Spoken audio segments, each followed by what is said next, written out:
the member. Is the motion seconded? It is. I thank the member and I thank the House. I call the member for Hunter. Madam Deputy Speaker, one of the things Australia is most renowned for is the generosity of its people. Yet too often in this 21st century, we hear people in our communities lament our investment in foreign aid. Foreign aid brings Australia respect and influence around the world. It helps to keep the world stable in geostrategic terms. It creates and grows export markets for Australia. But most of all, it is the right thing for a wealthy country like Australia to do. But our generosity comes not just through government.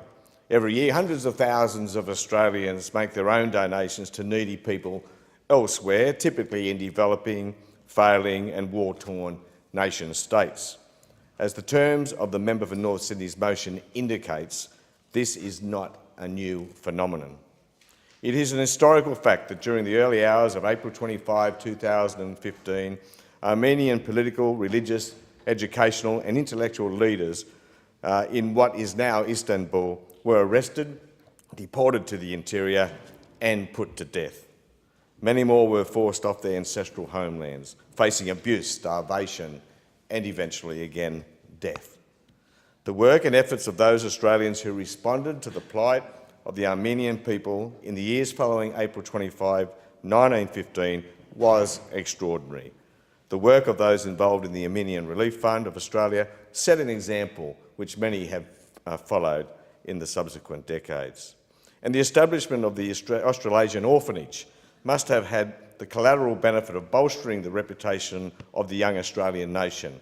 It certainly forged enduring relationships between our two peoples. For Australians living in the first quarter of the 20th century, the historical homelands of the Armenians and other Christian minorities could hardly have been further away.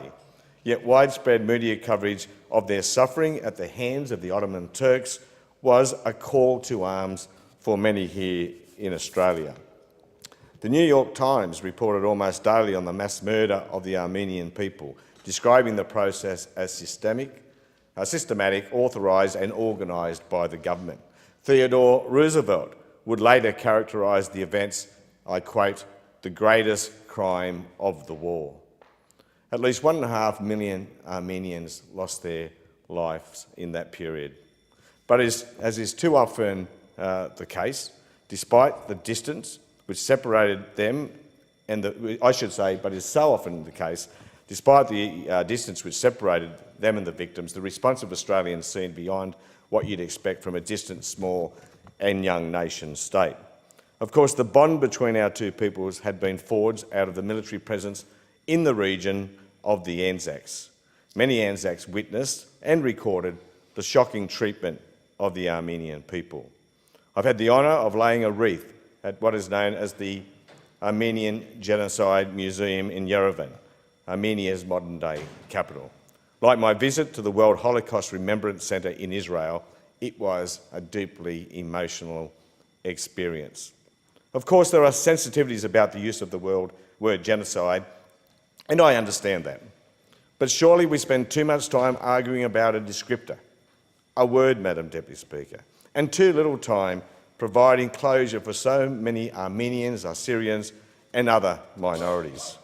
Whatever the words used, the fact is that between 1915 and 1923, hundreds of thousands of people lost their lives at the hands of the Ottoman Turks for no other reason but for their religion or ethnicity.